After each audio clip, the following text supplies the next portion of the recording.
Where are You you? gotta try new places. Maybe you just not it, bro. Cadillac gave us too much of a warm welcome. Nah, is that right? Yeah. Can I shave you, bro?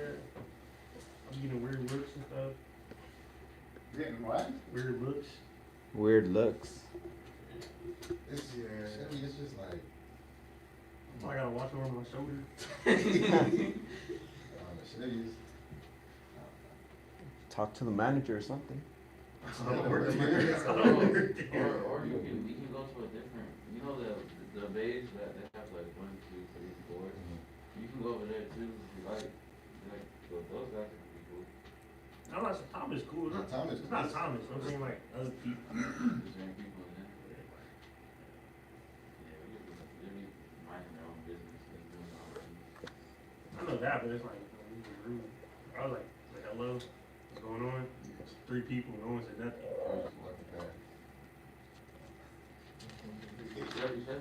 Cadillac just got you guys a warm welcome. Cadillac. You can say hi to everybody. Cadillac just ruined you, that's what's wrong. Cadillac gave us a warm welcome, they let us, we took out an engine second there. Okay, well, let me see what we can, figure out there, but, for the moment, we're gonna move on to the next chapter, okay? What dealership do people like most hate? Most hate? Most I hate? haven't got any hate. No. Which I one do you? don't like the dealership. People like this is not a good dealership. Right now, people in there are just like not it. Where are you, Hanover? Yeah. Yeah, I don't know. I really didn't do anything either. I was just staring at the guy. I was pretty much sitting down and just looking at him. Oh, really? I was just, bro, you know when you put the towels in the red thingy? I was just sitting on there like this and just watching him the whole time. He brought it in the car. He didn't even talk to me. He just started working. I had to get up and say, "What you doing?" He's like, "Oh, I'm just putting this panel back. It was loose." I'm just looking at him, screwing it in. I go back to my seat, sit down, and just wait until what he does. Just follow him, ask questions, and annoy him. Well, I don't know what to ask because like what he's working on is just like simple stuff. I asked can him screw back. everything. It's like a panel was loose on the thing, and I was just screwing it back. I don't know what am I gonna ask him about that. So like, it's just little stuff. And he did an oil change and stuff. I was just looking at him, and then it was something. He put the washer fluid. Something was leaking, so I asked him like, "Why is this leaking?" He's like, "Probably because the headlights. They have like a water thing too. They spray the headlight." He said that's leaking. That's from the thing. He explained it to me like a little bit, and that's it. And it was just leaking. I was just watching. Okay, well, maybe I can, make some adjustments, or we can figure something out that,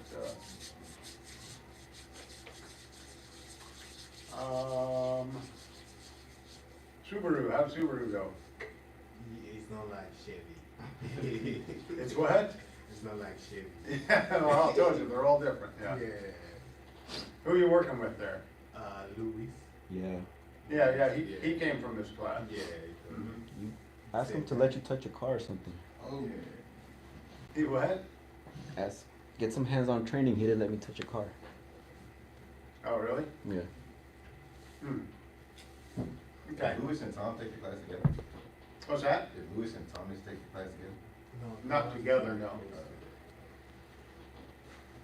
I was not here when Thomas went through this class, but Louis was in the class. Yeah. Okay, let me see what I can do here. For right now, let's go through the next chapter. This should be an obvious question. What do you need a transmission for? Take your transmission out and see how far you go. Car won't move, right? It's worthless. Different types of gears, gear ratios, which we've talked a little bit about before. Relationship between torque, speed, and power. Transmission construction. Torque flow through a manual transmission. Speed gears. What do we know about the speed gears? Anything?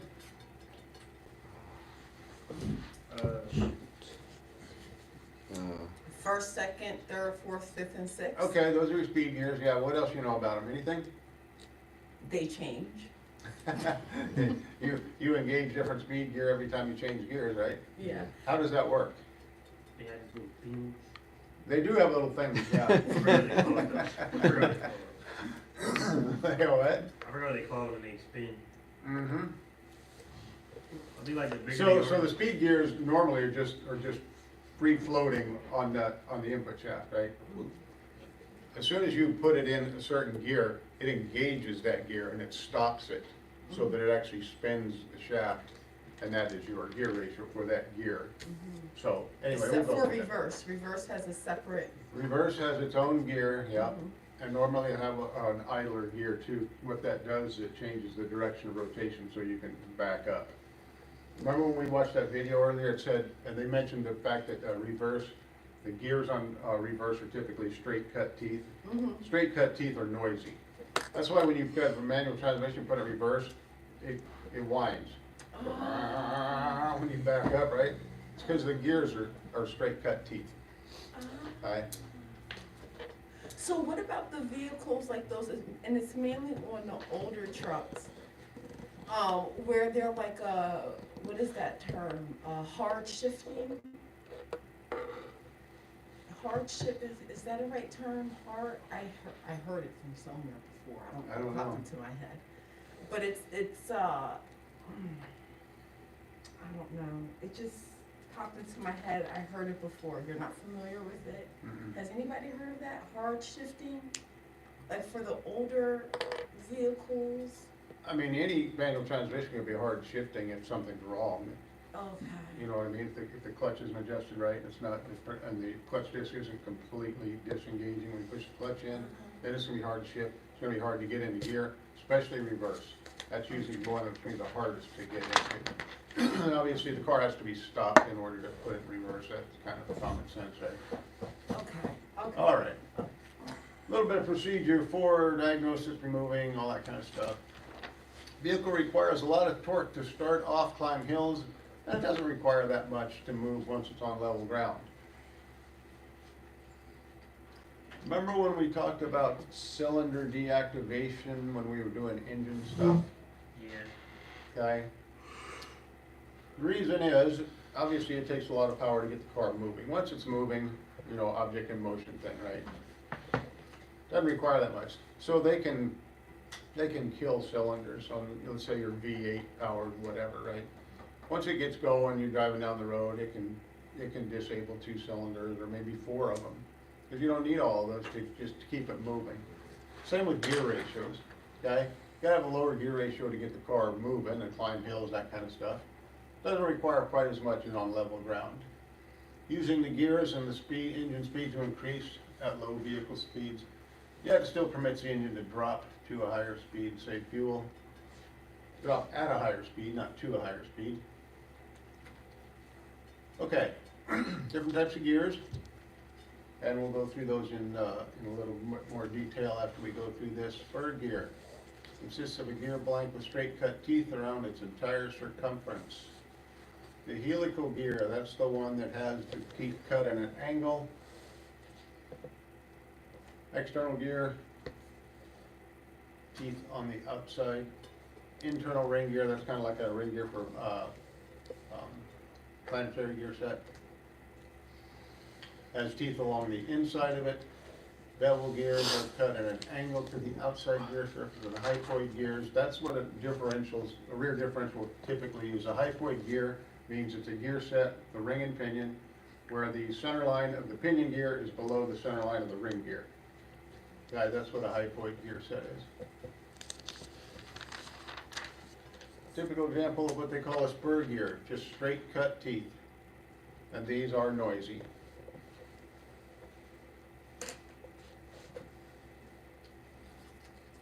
This is what most of them have, the helical cut gears. The reason they do that is for noise.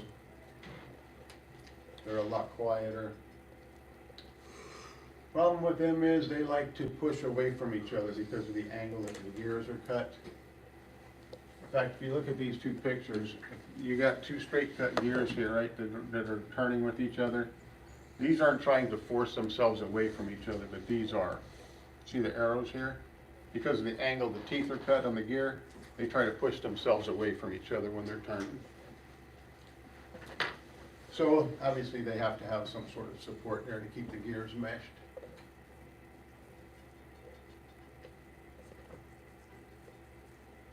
This is basically part of a, looks like part of a planetary gear set for the automatic that we looked at. Pinion gear, meshed around internal ring gear.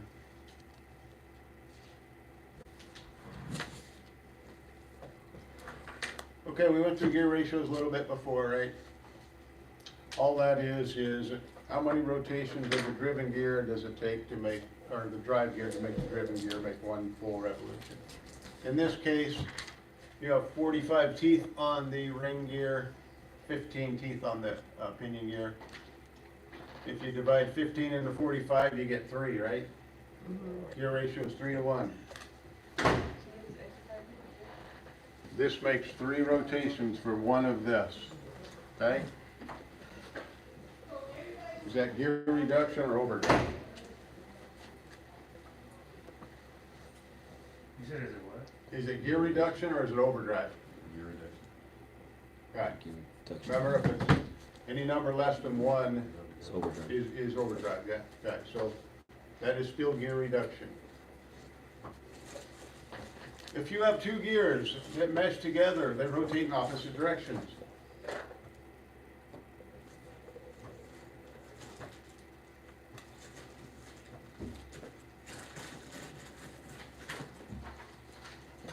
What would it take to make these 2 gears rotate the same direction?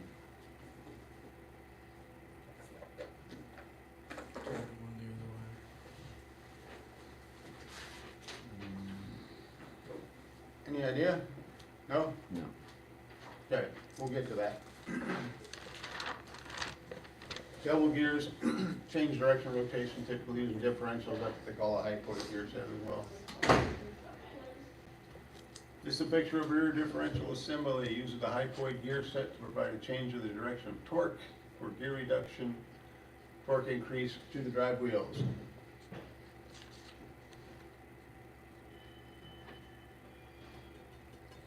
Okay.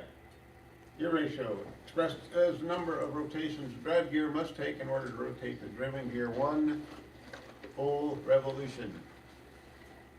They're expressed relative to the number 1 fall into 3 categories. Direct drive, gear reduction, overdrive. Direct drive would be what? 1 to 1, right? Your drive gear and your driven gear, same amount of teeth. One makes 1 complete rotation, the other one makes 1 complete rotation, right? That's 1 to 1. Okay? Anything less than that is overdrive. Anything more than that is gear reduction.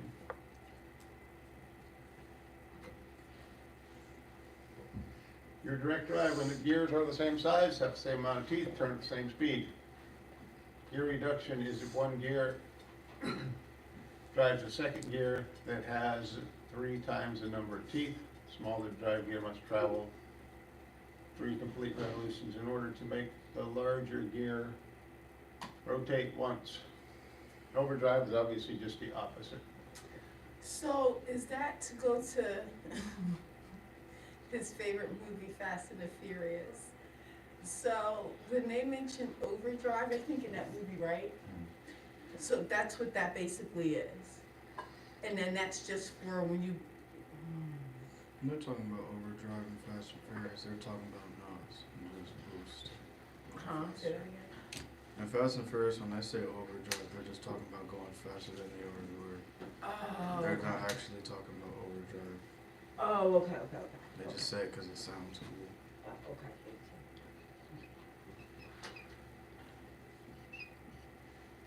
Okay. Okay. Let's say you have a 5-speed manual transmission. First gear would be some sort of gear reduction, right? Like maybe 3 to 1. And then what's going to happen in second gear? What's going to happen to this number? 2 to 1. It's going to go a little bit lower. Now, these aren't for sure numbers. I'm just giving you an example, okay? 2.6. So it's going to go a little bit lower. Let's say this is 2.8 to 1. And this is maybe 2.3. And maybe this is direct drive, 4th gear, 1 to 1. Okay? Then you're gonna have, I'm just throwing a number out there, 0.871. Your fifth gear is overdrive. Okay? This means the output shaft on the transmission is turning faster than the input shaft. Obviously, you can go a lot faster in fifth gear than you can in first, right? How fast do you think you can go in first gear normally on a 5-speed manual transmission? Isn't that your 10 to 15 30 mile per hour? What's that? Like 25, 30 minutes. Yeah, maybe 30, right? 30. Let's just throw that out there. How fast do you think you can go in second? Depending on the car and the engine and all that stuff, but 40. Is that let's say maybe 45, then you'd shift into third. Be like 50. Sure, third you could probably go to maybe 65. 1-to-1, depending on the engine, how high it revs, all that stuff. Maybe the car will go 120. And in overdrive, it might go 150. Okay, now I get it. Okay. This is obviously miles per hour, but Now I get it. just an example, okay?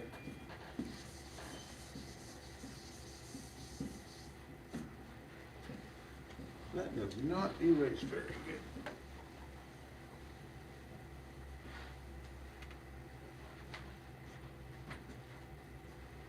Okay, remember when I showed you the two pictures of the gears right next to each other, teeth and constant match, same size? Said one gear rotates one way, one gear rotates the other way. This is what you'd have to do to make them rotate the same direction. Put a gear in between them, an idler gear. Gear that operates in between the drive and the driven gear is also often called a floating or idler gear. Idler gear will affect the direction of rotation, but not the speed.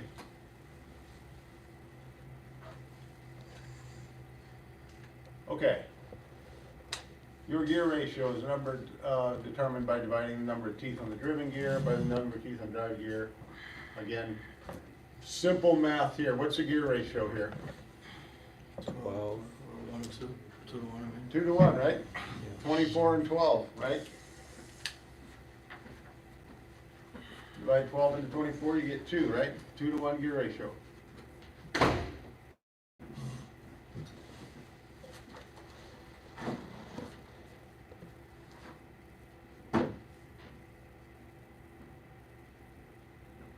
Same thing here, one gear has 40 teeth, one gear has 20 teeth, still 2 to 1 gear ratio.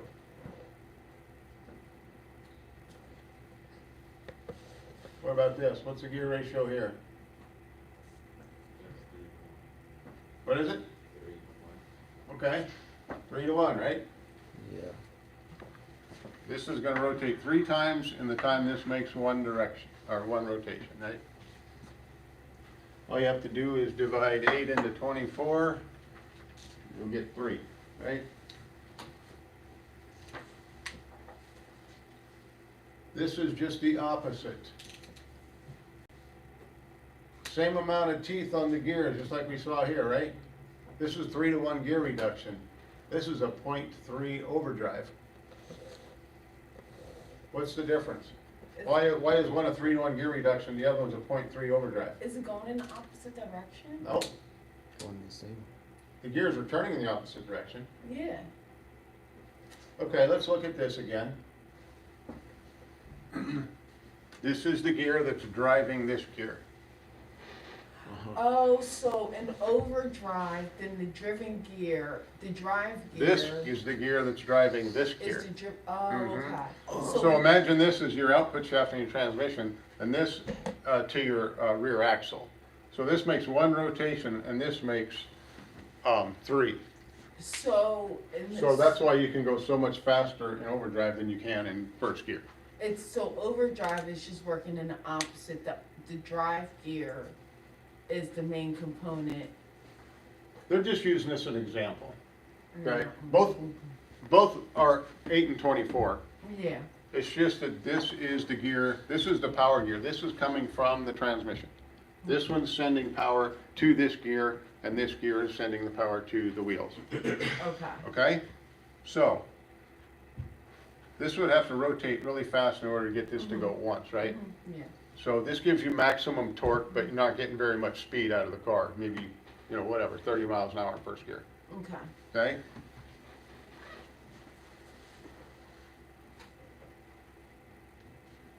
Now, as you change gears into overdrive, this is where the power is coming from. So the engine doesn't have to work very hard to get this to spin really fast, right? Which makes you go faster, right? Make sense, hopefully? Okay, this is what I was gonna show you a minute ago. All you have to do to get these two gears to rotate the same direction is put a gear in the middle of them called an idler gear. It doesn't change the gear ratio, it just makes them turn the same direction.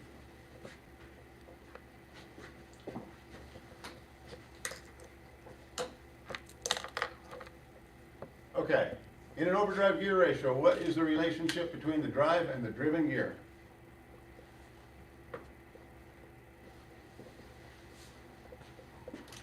What do they mean by the relationship? That means what does what? Drives driven. If you're in overdrive, The drive has what's the more- relationship between the two gears? The drive, have more power. Like it doesn't have The to- drive gear has more teeth than the driven gear, right? So it drives the driven gear faster than the drive gear, right? Okay, driven gear turns faster than the drive gear. Remember, the drive gear is actually your engine. Think of that as your engine, right? As you drive down the road, your engine revs up as you go, right? Every time you shift, the RPM drops down, right?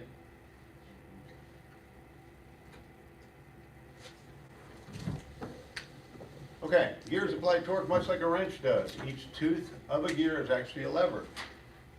Your torque and speed relationship. Torque and speed have an inverse relationship. As one goes up, the other goes down. Torque multiplication. Levers can be used to increase and multiply torque. Either distance or speed is always given up in order to increase or multiply torque. Gears apply torque in much the same way a wrench does. Force applied by the distance from the center of the gear equals the torque, which we don't really have to worry too much about. Okay, transmission is going to be constructed of cast aluminum, most likely. Unless it's a bigger truck, we have cast iron, okay? Front of the transmission attaches to a separate bell housing on some of them, not all of them. In front of the transmission is front bearing retainer where your throat bearing goes. Rear of the transmission includes a separate casting called an extension housing. The center of it's usually referred to as a transmission case. Input shaft is the one that's splined to the clutch disc, also referred to as the main gear, clutch gear, or main drive pinion assembly. Main shaft is also called the output shaft. All manual transmission to transaxles use a counter shaft. Okay, cross-sectional view of a 5-speed manual transmission.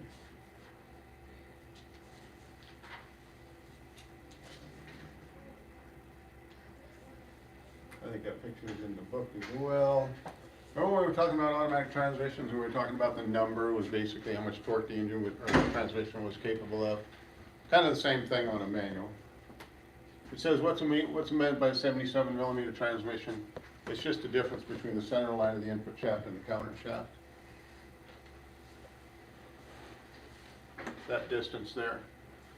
The greater the distance, the more power the transmission will handle.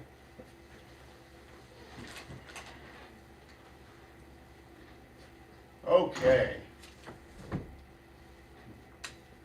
This is going to show you power flow through the transmission as you change gears.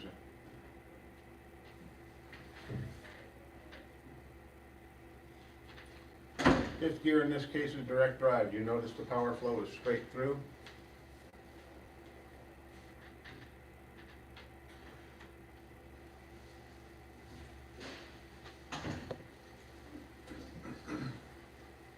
That makes sense?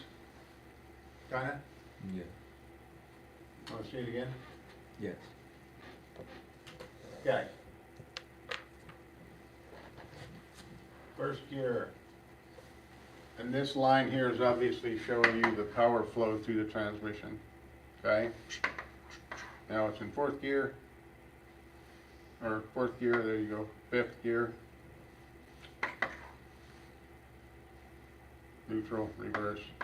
engages the reverse idler, turns the counter, or the output shaft the opposite direction.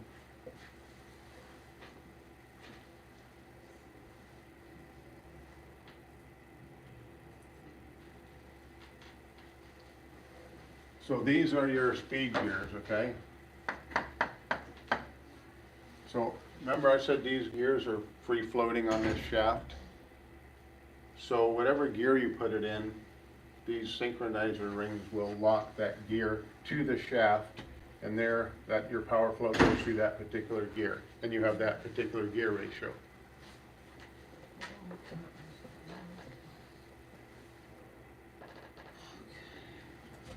Okay, engine torque is applied to the input shaft when the clutch is engaged, meaning the pedal is up.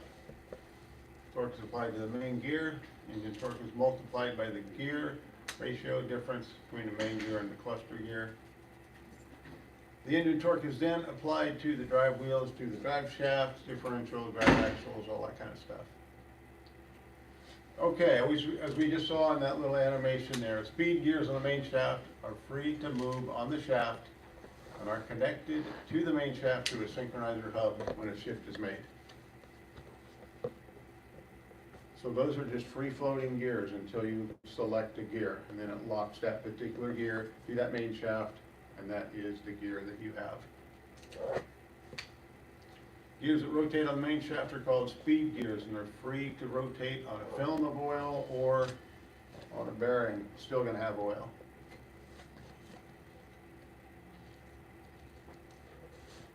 This is just a main shaft and a counter shaft, actually out of the transmission.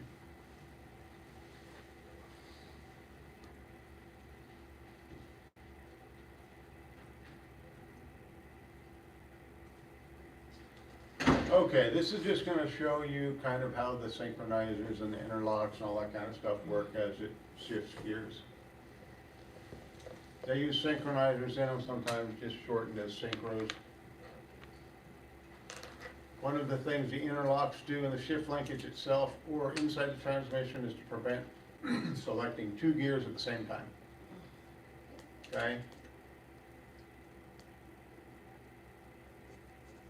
It's either in the shifter linkage itself or inside the transmission. Synchronizers are used to make gear shifting easier. To synchronize means to make two or more events occur at the same time. So what those do is they get the gear rotating at the same time so that they can mesh together without grinding. Okay, without the synchronizers, every time you switch gears in a manual transmission, they go right?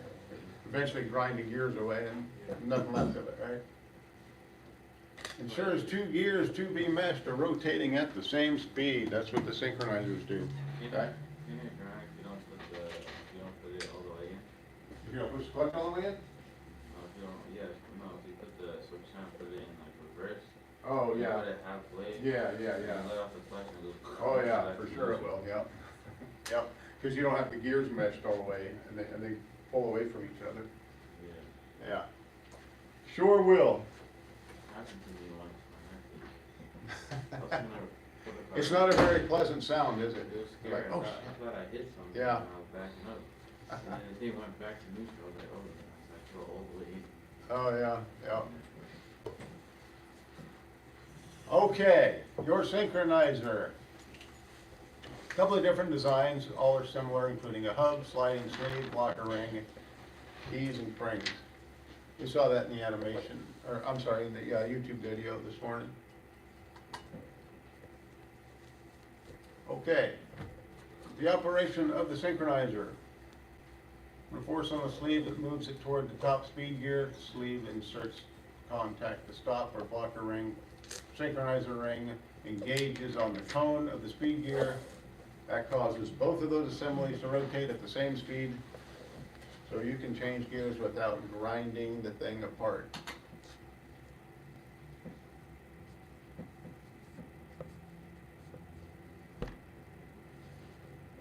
Obviously, this is a shifter setup where it drives directly to the shift shafts. No linkage or anything in there, no cables.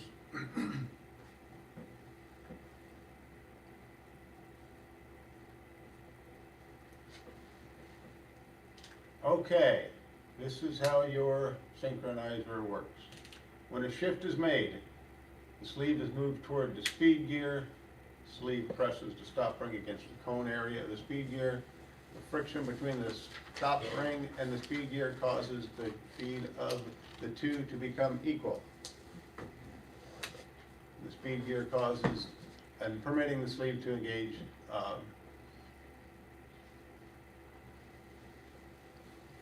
to the clutch teeth of the speed gear.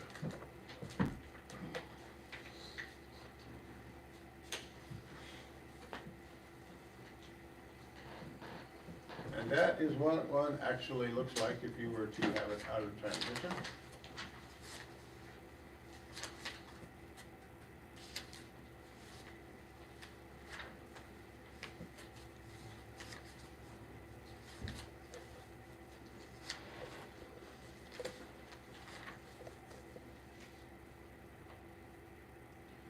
That is just showing you the, how to check the clearance in between the blocker ring and the. Another exploded view of synchronizer.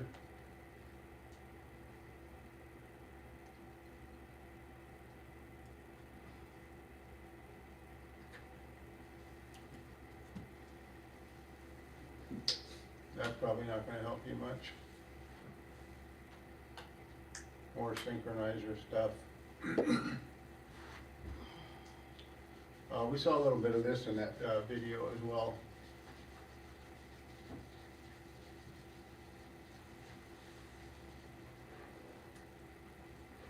Just different type of triple cone synchronizer. Inner and outer ring rotate the synchronizer sleeve. Middle one rotates with the speed gear.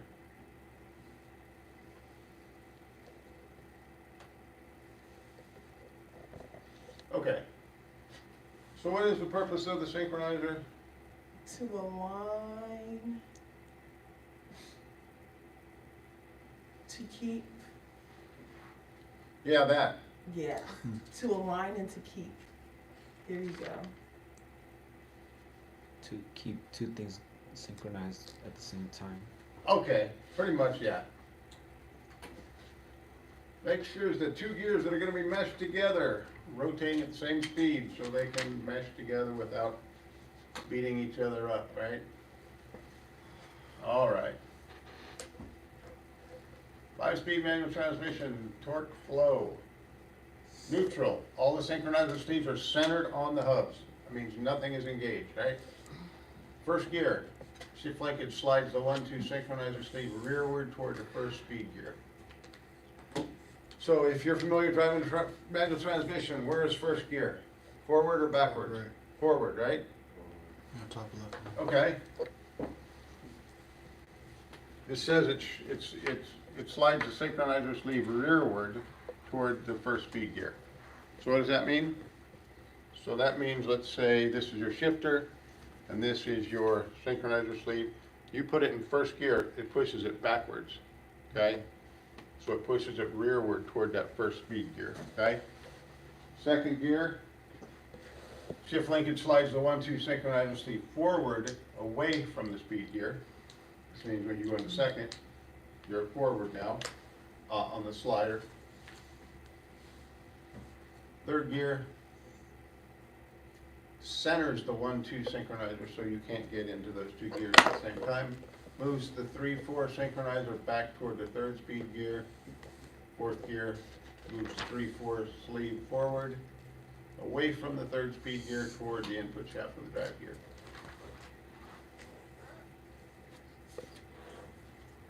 Then fifth, it will center the 3-4 synchronizer sleeve and moves the fifth synchronizer sleeve toward the fifth speed gear. Reverse. These are two common reverse gear designs, sliding, constant mesh. And there you go.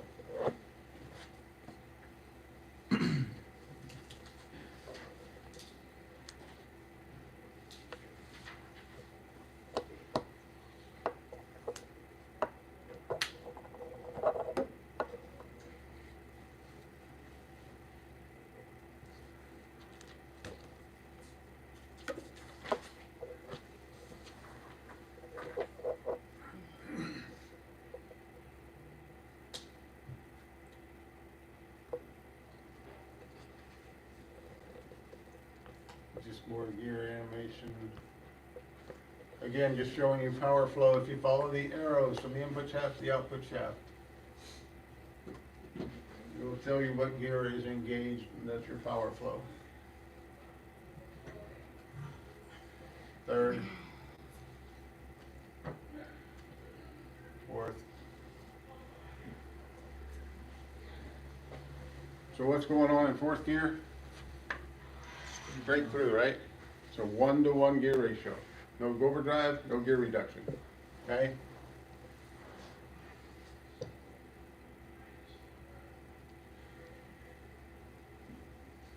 Fifth gear.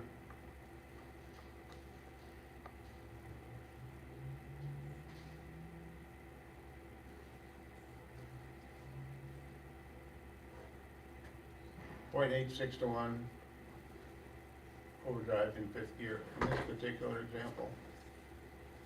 Then reverse.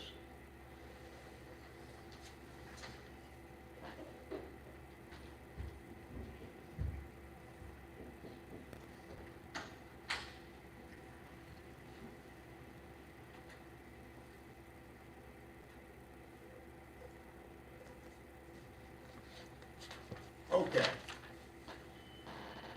This is a cutaway T56 six-speed manual transmission showing the internal parts.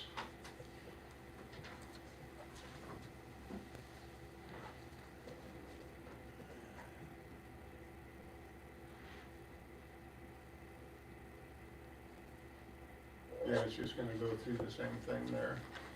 Okay.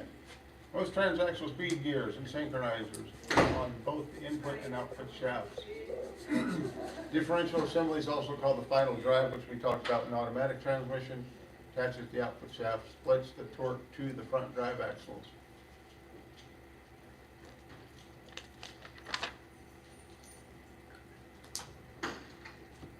Cutaway of a manual transaxle. Shows the final drive assembly as well. Where's the final drive assembly in this picture?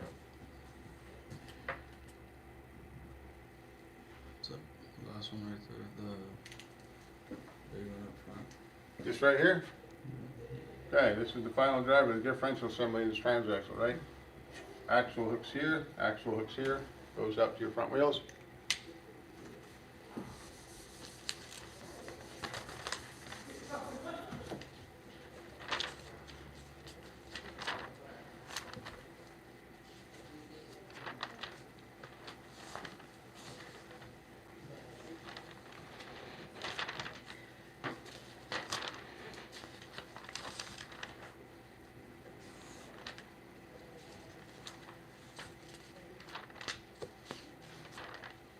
Okay.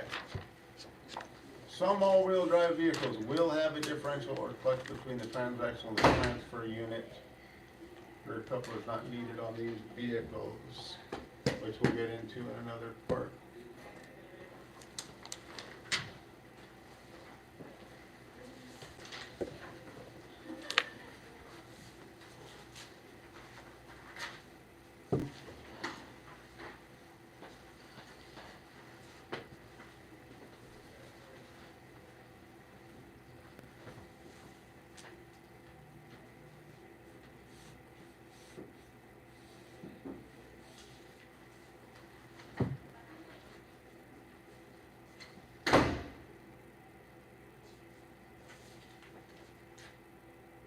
To show the changes in gear ratios, as you can see, what was first gear, 3.5-to-1.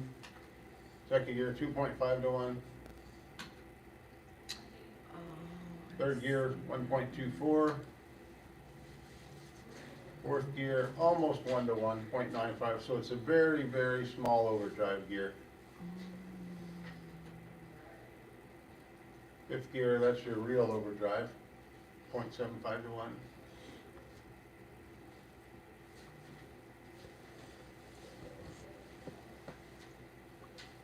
And then the final drive or the differential assembly.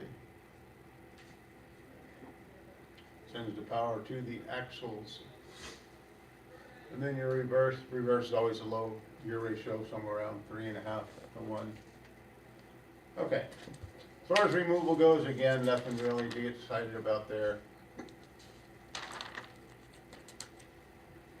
Kind of the same thing we saw in the other one. This is a typical cable operated shift linkage.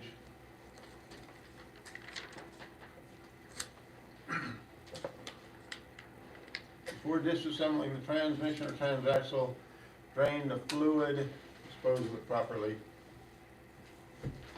May have to be mounted in a holding fixture like engines do. What's wrong with this picture? Gear is not, That gear is not happy, is it? yeah. Okay? Cost to replace these gears may exceed the cost of transmission replacement.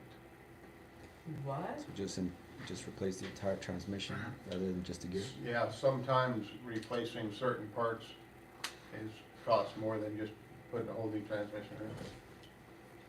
Not always, but it can be. How does that happen again? What's that? How does that happen again? Why does it happen? How? What happened in that picture?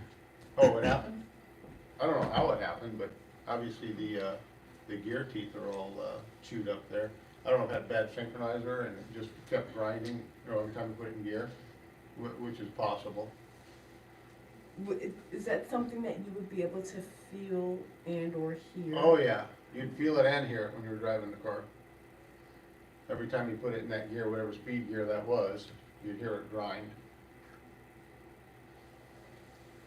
Often requires two people to assemble that, because the shaft and the shifter force need to be placed into the case assembly as on this unit.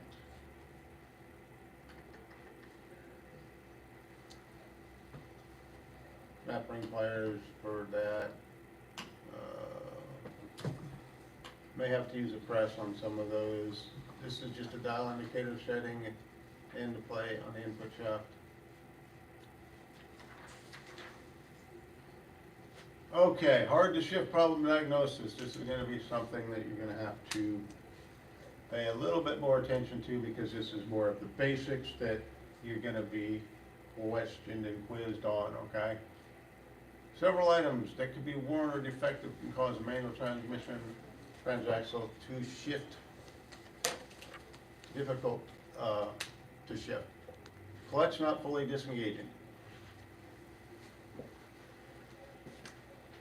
What would cause this?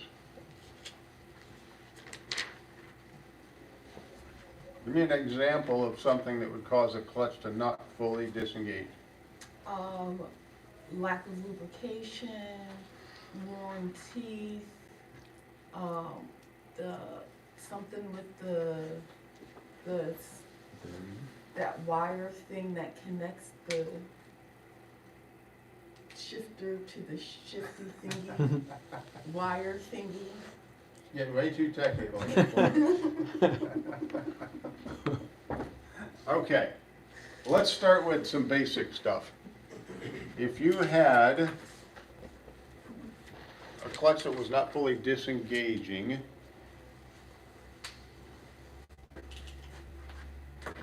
let's talk about pedal free play for a minute. Would that be too much or not enough? Your free Not play at the enough. top of the pedal, right? Because remember I said, when you push on the clutch pedal, it should move a little bit before you feel resistance on it, where it actually starts to work. Okay, that means it's not riding on it all the time. Too much free play or not enough? Not enough. Right? You said Too much. that. Which one was the not enough free play? If you have too much free play in it, that means you're gonna push the pedal down maybe a quarter of its travel before you start to feel it move, and it's not gonna fully disengage the clutch. It's gonna be hard to shift. It's gonna grind gears. That's one thing that could cause it. You said something about not enough. Not enough would cause it to slip. That would mean it was pressing on it all the time and starting to just slightly release the clutch disc, in which case it would burn it up, it would wear it out. A worn synchronizer would obviously do it. Worn, cracked, or loose shift forks, sets of input or main shaft end play. Improper lubrication. A manual transmission can use several different types of fluid, believe it or not. It can use a heavy 80-90 weight gear lube. It can use a special synchro mesh transmission fluid. It can use ATF or it can use engine oil. So your manual transmission might have ATF in it, or automatic transmission fluid. It might have engine oil in it. Just depends. Make sure you use the right fluid.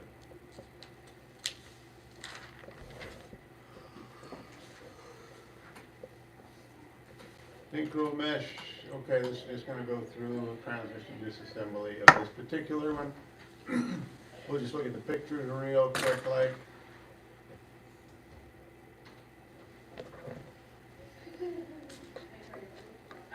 Just Kelly and Bianca.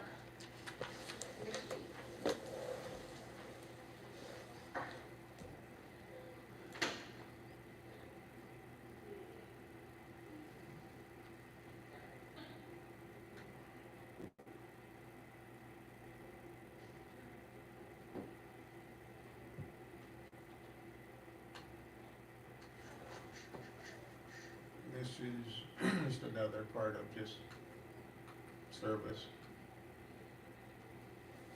What is the clutch release yoke? Do we see that? A yoke, I'm not sure what you're talking about. On page 1596, 1597. Okay, let's look. Manual transmission installation, it says the clutch release yoke should be checked for free movement. Usually the clutch release bearing is replaced, et cetera, et cetera. Am I too far ahead? We already finished the chapter. I'm not sure, what page you say you're reading this on? 1597? 1597. Under the red letters. The clutch release yoke should be checked.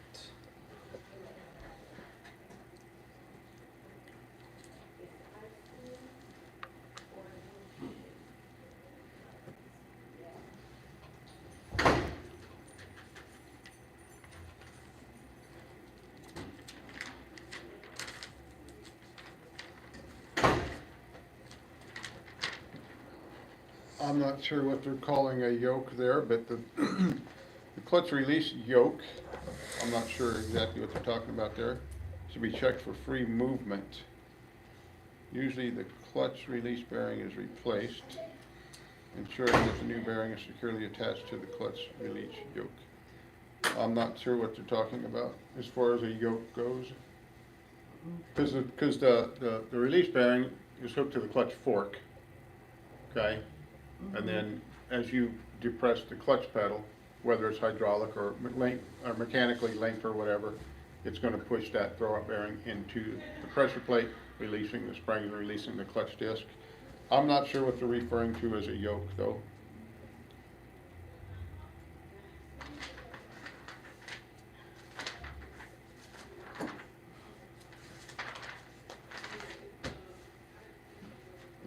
All right.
Question number 6, just so you don't have to count the teeth.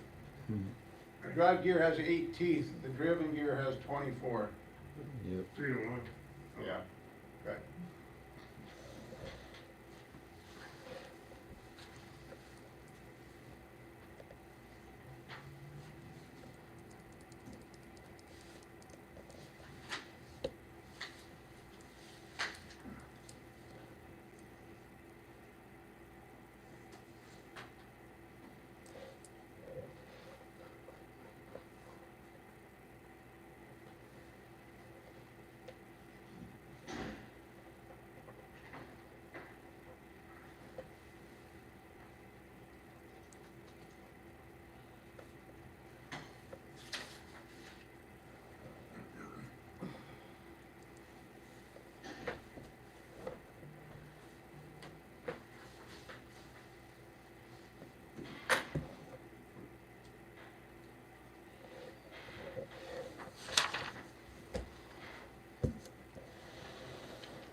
Plus,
Everybody should be done by now, right?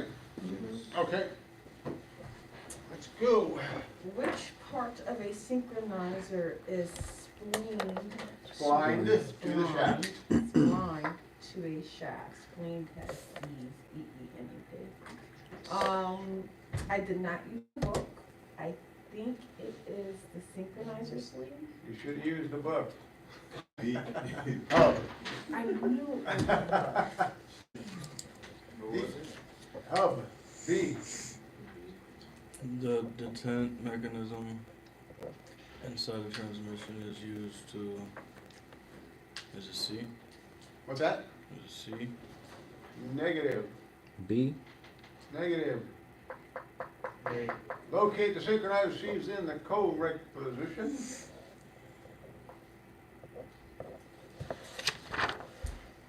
A 5-speed transmission is in 4th gear, which is correct. A, there is a 1-to-1 gear ratio. Okay. 3 is A. Both. The 3/4 synchronizer has engaged at the input shaft gear. Right? Is it both? Mm-hmm. C.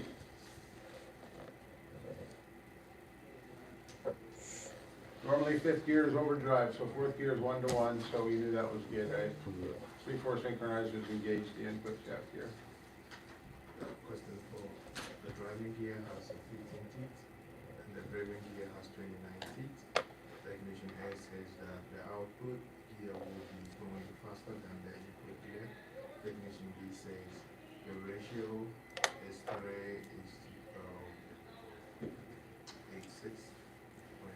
which technician is correct? I think it's D. You think it's D? You are right. Both technicians are wrong. All right. The one gear is engaged in this transmission. I put C third gear. 3rd gear is correct. Number 6. Number 6, you already answered that. Yeah, I had calendar before you even said it. that's funny, right? The rear wheel Or is drive neither. 5-speed manual transmission is being discussed. What gear, 5 is A, right? what is the gear No, ratio? 5 is 3rd gear. B, 1-to-1. Yeah, if it's 5-speed manual, 4th gear is typically gonna be 1-to-1, and then your 5th gear is gonna be your overdrive. All right.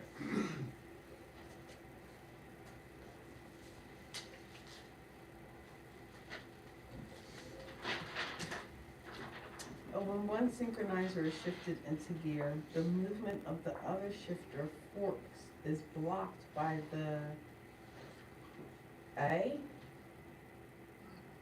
Blocked by the interlocks. Keeps it from being able to select 2 gears at the same time. Okay, A 5-speed transmission is in 3rd gear, which is correct. Is it both? both of those are correct, yes. And Chan.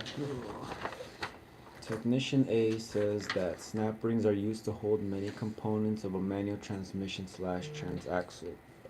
Technician B says that snap rings have a right side that should always face up so that the snap ring pliers can be applied, which technician is correct.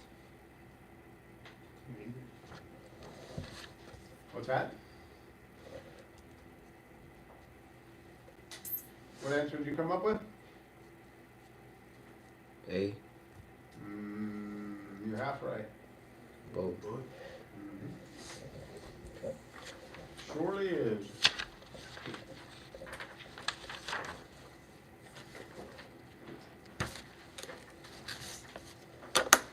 Question 8 is B. 8 is B, yeah. What purpose function of transmission? Question 3, we did the other 2 already. You said 3? Yeah. No, we're doing the new quiz. Is it D? Yeah, D. All of them, okay? What are the free floating gears on the main shaft of a rear wheel drive manual transmission called? Floating. Floating. Oh, free rotating gears. No, the floating is the thing. The main shaft of a rear-wheel drive. They fit. I'm gonna say it's that weird word. High point? Yeah. That is a differential, gear set, which we talked about, where the center line of the pinion is below the center line of the ring. The three floating gears on the main shaft are the speed gears. Gear 1, 2, 3, 4, 5, whatever gear it is, okay? Those are free to float on the main shaft until you select the gear, okay? Then it locks it to the shaft, and that's your gear that you're driving in, okay? 5 speed, we did that, right? The detent mechanism, what does that do? Was that a repeat question? No? Yeah. It's Was a- it? Hey, yeah, okay, yeah. That's That's gears number used in one. transmission.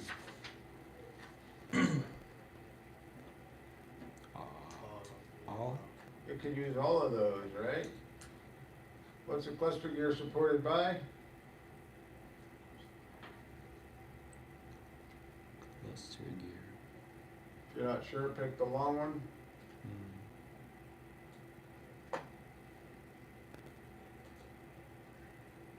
Hmm. 5 speeds in fourth gear, it's 1-to-1. 4-speed transmission is making a grinding noise only while shifting into second gear.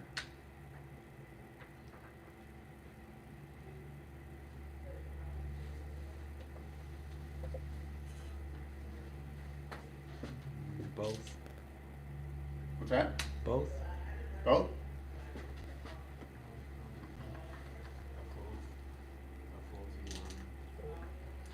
Okay. What keeps it from grinding? And what gear are you going into?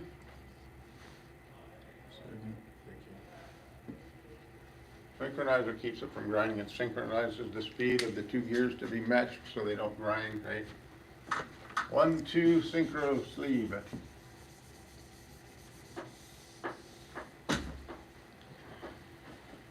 All right. That takes us to lunchtime, it looks like, right? Okay. All right. See you back here at 12:30.